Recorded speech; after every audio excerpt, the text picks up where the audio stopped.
Two will continue. आज हम BA second year geography जिसमें मानव भूगोल का अध्ययन कराएंगे। कल हमने सीक्वेंस के अनुसार बताए गए मानव भूगोल के तथ्यों के बारे में आपको बताया था। आज हम एल्सवर्थ हंटिंगटन के द्वारा दिए गए मानव भूगोल के सिद्धांतों को आपको बता रहे हैं।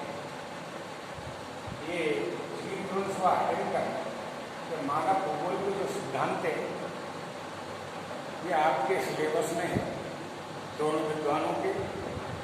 मैं दोनों विद्वानों के मानव भूगोल के तथ्यों को आपको बता रहा हूँ। इनमें से एक अवश्य आता है परीक्षा की दृष्टि से अति महत्वपूर्ण है ये चैप्टर, इसलिए थोड़ा ध्यान से सुनना, ध्यान से समझना। एल्सवर्थ हंटिंगटन ने मानव भूगोल के तथ्यों को दो भागों में विभाजित किया गया है। भौतिक दशाएं, पहला है भौतिक दशाएं, इनको प्राकृतिक दशाएं भी कहते हैं, और दूसरी है मानवीय दशाएं। जैसा कि आपको इस चार्ट में दिखाई दे रहा है, पूरा लिखा हुआ है, इस चार्ट के द्वारा समझाया जा रहा है इसको। भौतिक दशाएं, प्राकृतिक दशाएं और मानवीय दशाएं, तीन ही प्रकार के जैविक जगत पृथ्वी पर पाया जाता है। जो ये भौतिक दशाएं और मानवीय दशाएं जिसको प्रभावित करती है वो है जीवन के भेद, वनस्पति, मानव और जीव। इनको वनस्पति को, जीव जंतुओं को, मानव को ये भौतिक प्राकृतिक दशाएं, मानवीय दशाएं प्रभावित करती है, जिसमें सबसे सक्रिय प्राणी या बुद्धिजीवी प्राणी मानव है, इसलिए मानव को प्रभावित करता है, मानवीय क्रियाओं को निर्धारित करता है। कुछ भौतिक दशाएं हैं, मानवीय दशाओं में भौतिक दशाएं हैं, फिर भौतिक आवश्यकता या प्रमुख आवश्यकता, व्यवसाय, कार्य कुशलता और उच्च आवश्यकता। ये आपको मैंने बताया है चार्ट में। भौतिक दशाओं के अंतर्गत दिनों पर पृथ्वी की स्थिति पहला पॉइंट है, भूमि की बनावट या भूआकार ये दूसरा पॉइंट है, जलाशय ये तीसरा पॉइंट है, मृदा व खनिज चौथा व पांचवा पॉइंट है, मृदा व खनिज, और पांचवा या छठवां जो पॉइंट है वो मुख्य पॉइंट है वो है जलवायु। तो ये तो भौतिक व प्राकृतिक दशाएं हैं। जैसे ग्लोब पर स्थिति पृथ्वी, तो ग्लोब पर पृथ्वी की स्थिति के बारे में आप जानते हैं। पृथ्वी स्थिर नहीं है, अस्थिर है। ये अपने अक्ष पर 23.5 डिग्री झुकी हुई है और अपने कक्ष तल पर 66.5 डिग्री का कोण बनाती है। अपने अक्ष पर पृथ्वी 24 घंटे में एक चक्कर लगा लेती है, जिससे हमको दिन रात की प्राप्ति होती है। और दिन और रात दोनों कौन सी क्रियाओं को प्रभावित करते हैं? मानवीय क्रियाओं को, जीव जंतुओं को और वनस्पति को प्रभावित करती है। नहीं, दिन में कार्य करते हैं, रात्रि में सोते हैं। तो ये पृथ्वी इसी के साथ साथ परिक्रमण भी करती है, जिसको वार्षिक गति कहते हैं पृथ्वी की। ये अपनी अक्ष की साथ साथ सूर्य के चारों ओर चक्कर लगाती है, और वो चक्कर ये 365 सही 1/4 दिन में पूरा करती है। 365 दिन 6 घंटे 40 मिनट में एक चक्कर पूरा कर लेती है, जिससे हमको वर्ष की अवधि प्राप्त होती है।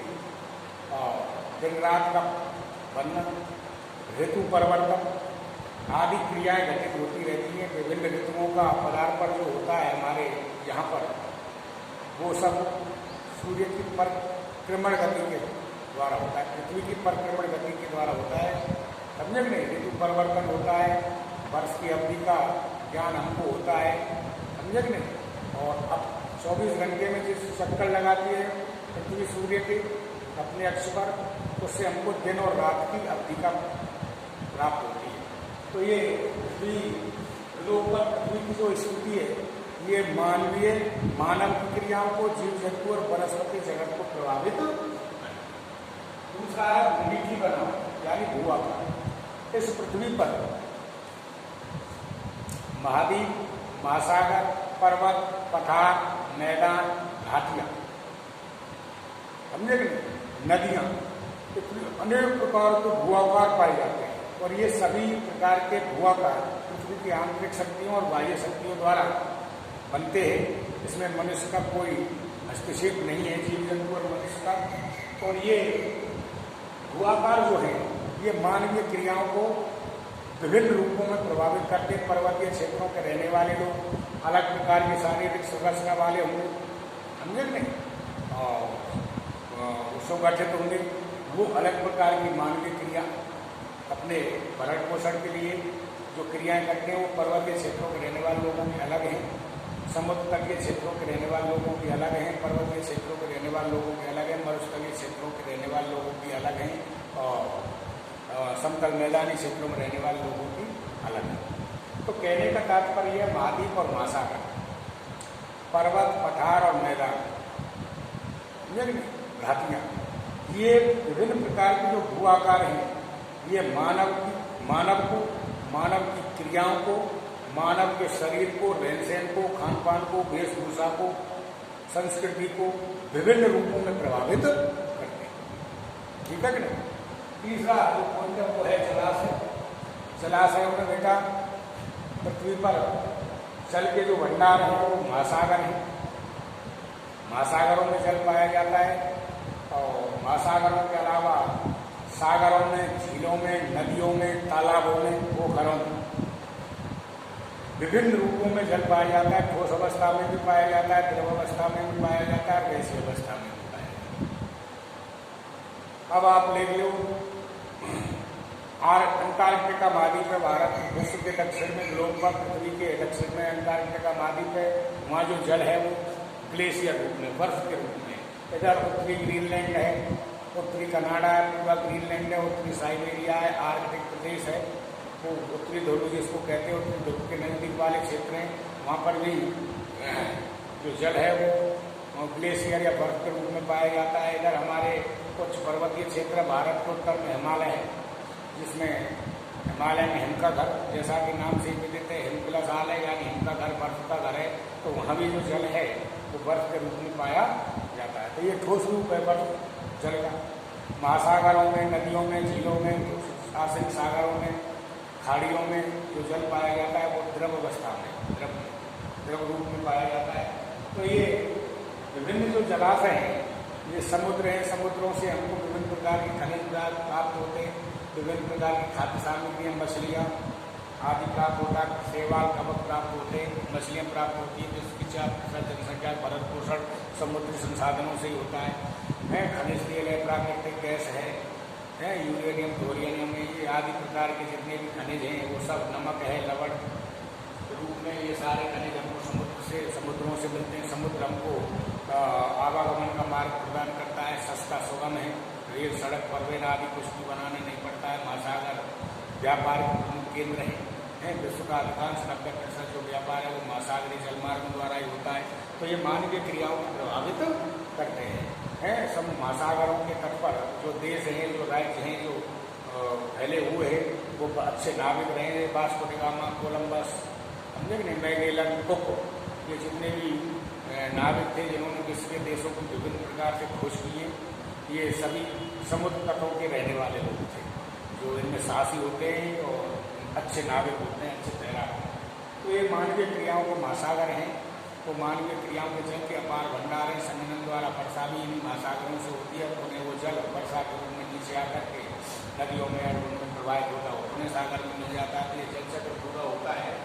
तो ये जलाशय है, झील है, तालाब है, नदियाँ हैं। नदियाँ अनेक नानक सभ्यताओं का विकास नदी घाटियों में हुआ था। नदियों के तटों, सिंधु घाटी सभ्यता, मोहनजोदड़ो, हड़प्पा है, मेसोपोटामिया, नील नदी की सभ्यता, यांग की सुमेरियन सभ्यता, ये जितनी भी मानवीय सभ्यताओं का जो निवास हुआ था, विकास जो हुआ था, वो सब नदी घाटियों में हुआ था। कि जल उपयोग मानव की प्रमुख आवश्यकता जल। तो ये मानवीय क्रियाओं को, ये जलाशय हैं, ये मानवीय क्रियाओं को, जीव जंतु और वनस्पति को प्रभावित करते हैं, विभिन्न रूपों में प्रभावित करते हैं। इसके बाद आती है मृदा और खनिज। तो मृदा मानव की आर्थिक क्रिया सभी मृदा पर संपादित होती है। वनस्पतियों का उगना मृदा पर ही संभव है।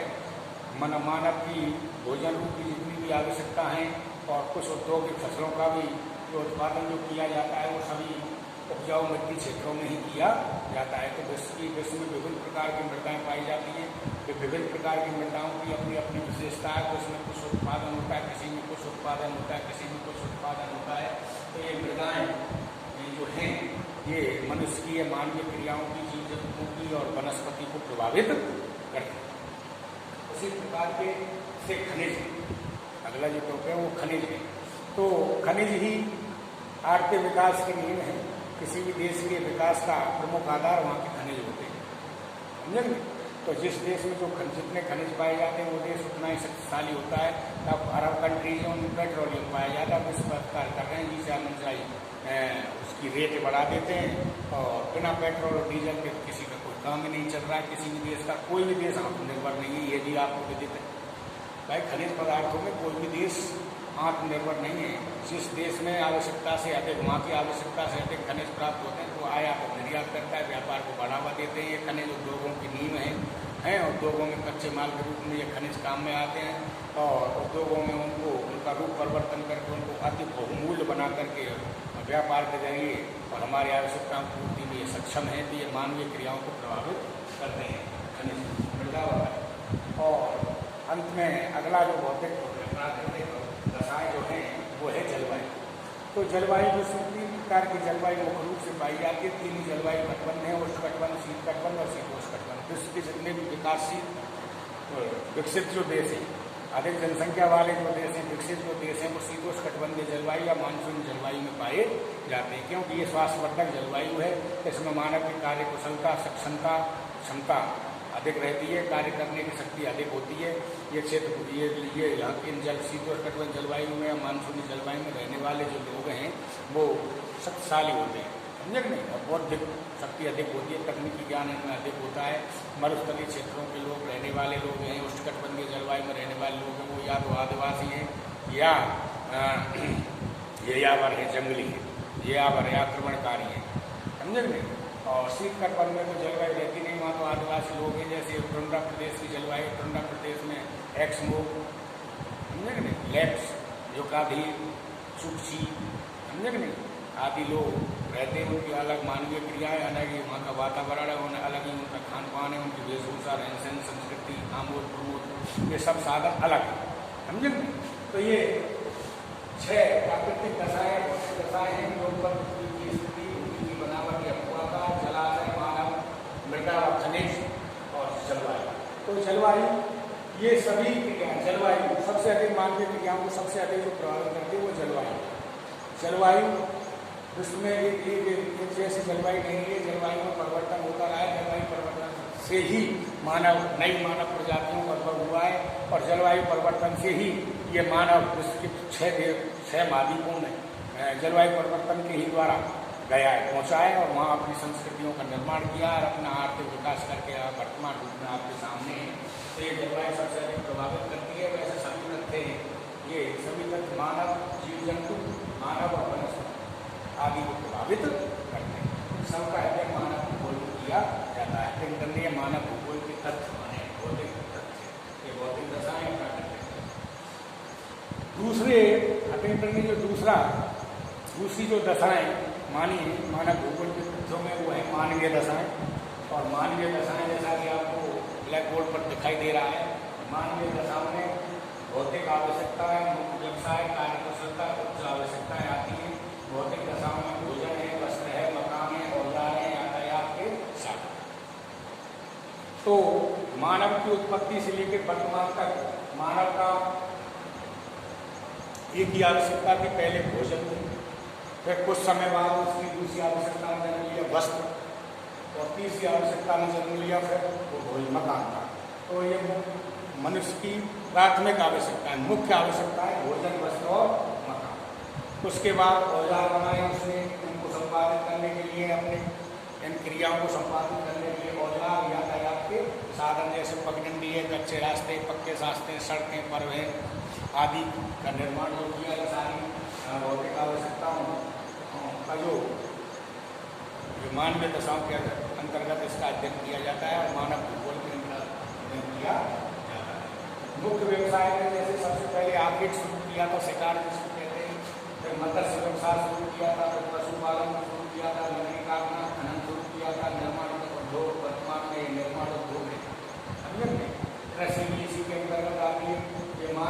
व्यवसाय हैं। मानव ने किस समय में कौन से व्यवसाय को अपनाया, और वर्तमान समय में तो सभी व्यवसायों को अपनाए हुए हैं, लेकिन ये तकनीकी ज्ञान और प्रौद्योगिकी ज्ञान के द्वारा इनको आज एक मुख्य व्यवसाय के रूप में अत्याधुनिक मशीन और कलपुर्जों और नई तकनीकी के द्वारा इसको आधुनिक बना दिया गया। तो सबसे पहले आगे था लकड़ी काटना था, मत्स्य था, पशुपालन था, पशुपालन के बाद फिर खनन शुरू हो गया, खनन के बाद कृषि शुरू हुई और कृषि के विभिन्न रूप में, कृषि के बाद निर्माण। आज विनिर्माण उद्योगों का बोलबाला है। जो देश जितना, जिस देश में जितना उद्योग अधिक संख्या में वो देश उतना ही विकसित है। इन सभी क्रियाओं में इसके अंतर्गत व्यवसाय को अंतर्गत इसका अध्ययन किया जाता है। उसके बाद में आती है कार्य कुशलता। कार्य कुशलता में मनुष्य क्या करना चाहता है, जैसे कोई व्यापार करता है, कोई सांस्कृतिक प्रेरणा है, स्वास्थ्य आता है, कोई पहलवानी करता है, कोई रेसलिंग करता है, कोई डांस करता है, कोई गीत गाता है, कोई फिल्म बनाता है, कोई कुछ करता है, कोई कुछ करता है। सांस्कृतिक प्रेरणा है वो प्रेरणा जो जिससे हमको मिलती है। व्यापार करता है, कोई किसी का करता है, कोई किसी का करता है। स्वास्थ्य है, खेल कूद या ओलंपिक हो रहे हैं, इनमें क्यों कितने खिलाड़ियों ने भाग लिया, किन किन गेमों में भाग लिया, तो ये सब स्वास्थ्य पे आता है। आमोद प्रमोद है, जैसे मनोरंजन है, डांस डीजे चल रहे हैं अब तो वर्तमान में, नहीं पहले नाच गाने होते थे गाँव में। आमोद प्रमोद के साधन है, जैसे पार्क हैं, समझे कि नहीं, आमोद प्रमोद जैसे पर्यटन स्थल हैं, भ्रमण स्थल हैं, ये स्वास्थ्यवर्धक जो केंद्र हैं, इन पर जो आमोद प्रमोद संस्कृतियाँ हिंदू धर्म की अलग है, बौद्ध धर्म की अलग है, पंजाबियों की अलग है, दक्षिण भारत में अलग त्यौहार मनाए जाते हैं, मुस्लिमों में अलग त्यौहार मनाए जाते हैं। तो ये अलग अलग त्यौहार और आमोद प्रमोद के साधन विभिन्न प्रकार के आमोद प्रमोद सबका किया जाता है। कई महाराज इनको सुचारू रूप से संचालित करने के लिए सरकारों का गठन करता है। समझे नहीं, सरकार के बिना कुछ भी नहीं है। तो मानव बिल्कुल स्वतंत्र हो जाएगा, वो कुछ भी कर सकता है, तो अनाचारी हो जाएगा। इसलिए सरकारें गठित की हैं। सरकारों को इन सबको चलाने के लिए सुचारू रूप से शिक्षा का निर्माण मनुष्य ने किया। शिक्षालय, विद्यालय, स्कूल, कॉलेज आदि का निर्माण किया। सामाजिक संगठन हैं, समझे नहीं, जो मानव ने अपनी आवश्यकताओं को सुचारू रूप से संचालित करने के लिए इसका निर्माण किया है। कुछ आवश्यकताओं में विज्ञान आता है, कोई वैज्ञानिक बनता है, कोई इंजीनियर बनता है, कोई पॉलिटेक्निक बनता है, कोई नाई बार बना रहा है, कोई व्यापारी ढकेल लगा रहा है, कोई कुछ कर रहा है, कोई कुछ करता है। तो ये सारे विज्ञान के प्रकार, किसी ने किसी का आविष्कार किया, किसी विद्वान ने किसी का आविष्कार किया। ये सारे आविष्कार मानव प्रजाति को, विश्व की मानव समुदाय को, ये जो भी कोई आविष्कार होता है वो मानवीय क्रियाओं को प्रभावित करता है और मानव को विकसित बनाता है। समझे नहीं, अगर उनका दुरुपयोग करें और विज्ञान के कारणों का दुरुपयोग करेंगे, जैसे परमाणु बम का निर्माण किसने किया, मानव ने किया, अपने सुख सुविधा के लिए किया, लेकिन आज उसको साम्राज्य विस्तार के लिए और दूसरे का विनाश करने के लिए, मानव प्रजाति को नष्ट करने के लिए आज उसका उपयोग कर रहे हैं कई देश। तो समझे नहीं, धर्म का निर्माण किया, मानव स्वतंत्र प्राणी है, बौद्धिक प्राणी है, इसको किसके द्वारा बांधा है मनुष्य ने, धर्म के द्वारा। अगर धर्म नहीं होता तो ना कोई बहन होती, ना कोई बेटी होती, ना माँ होती, ना भाभी होती, ना भैया होता, ना कुछ भी नहीं होता। जैसे पशु रहते हैं कि नहीं, इनका कोई धर्म नहीं है, ऐसे ही मनुष्य होता। इसलिए मनुष्य को कंट्रोल करने के लिए धर्म की स्थापना की। विभिन्न धर्मों की अलग अलग मान्यताएं जो मानवीय क्रियाओं को प्रभावित करती है। कला और साहित्य आता है, साहित्य का सृजन, संस्कृत साहित्य, हिंदी साहित्य, इंग्लिश साहित्य, इन साहित्यों का निर्माण कोई किसी का, जो रविन्द्रनाथ टैगोर ने कोई पुस्तक लिखी, किसी ने कुछ लिखी, और कवि विद्वान हुए, शेक्सपियर हुआ है, कालिदास हुआ है, भट्ट हुआ है, भास हुआ है, नाग हुआ है। ये कला साहित्य संस्कृति ये सभी प्रकार की उच्च आवश्यकताओं के अंतर्गत आती है। मानव की उच्च आवश्यकताएँ, उच्च आवश्यकताओं, इन सारी चीज़ों को उच्च आवश्यकताओं, जिसमें विज्ञान, धर्म, कला और साहित्य आदि का वर्णन किया जाता है। ये सारे जो तत्व हैं, ये दशाएँ जो हैं, इन सबका मानव भूगोल के अंतर्गत अध्ययन किया जाता है। एल्सवर्थ इंग्लैंड के द्वारा प्रतिपादित मानव भूगोल के तत्व हैं, जिनको पुनः मैं आपको एक बार रिपीट कर रहा हूँ। इन तत्वों को दो भागों में आता है, भौतिक दशाएँ या प्राकृतिक दशाएँ, और दूसरा है मानवीय दशाएँ। भौतिक दशाओं में ग्लोब और स्थिति, भूमि की बनावट, भूआकार, जलाशय, मृदा व खनिज और जलवायु। तीन भेद इस पृथ्वी पर तीन जीवन के भेद तीन पाए जाते हैं, जिसमें एक भेद तो पाया जाता है वनस्पति का, एक मानव का, एक जीव जंतु। ये सभी भौतिक प्राकृतिक दशाएं इन तीन को प्रभावित करती हैं, वनस्पति को, मानव या इनके द्वारा प्रतिपादित क्रियाओं को प्रभावित करती है। मानवीय दशाओं में भौतिक आवश्यकताएं, व्यवसाय, कार्य कुशलता, उच्च आवश्यकताएं, जिसमें भोजन, वस्त्र, मकान, औजार, यातायात साधन, आगे मत्स्य पशुपालन, कृषि, लकड़ी काटना, खनन, निर्माण उद्योग, व्यापार, सांस्कृतिक प्रेरणा, स्वास्थ्य, आमूल प्रमूल, सरकार और शिक्षा। और उच्च आवश्यकताओं विज्ञान, धर्म, कला और साहित्य। ये सारी तथ्यों का, इन सारे तथ्यों का वो मानवीय दशाओं के तथ्यों का और प्राकृतिक दशाओं के तथ्यों का हम मानव भूगोल के अंतर्गत अध्ययन करते हैं। जीन ब्लूम्स और हंटिंगटन द्वारा प्रतिपादित मानव भूगोल के तथ्यों को मैंने दोनों को आपको बता दिया है। ये दोनों में से एक आता है, परीक्षा की दृष्टि से महत्वपूर्ण है। इन दोनों को पढ़ लेना, समझ लेना, समझे नहीं? ठीक है, कल पढ़ाएंगे। धन्यवाद। अगला चैप्टर कल लेंगे।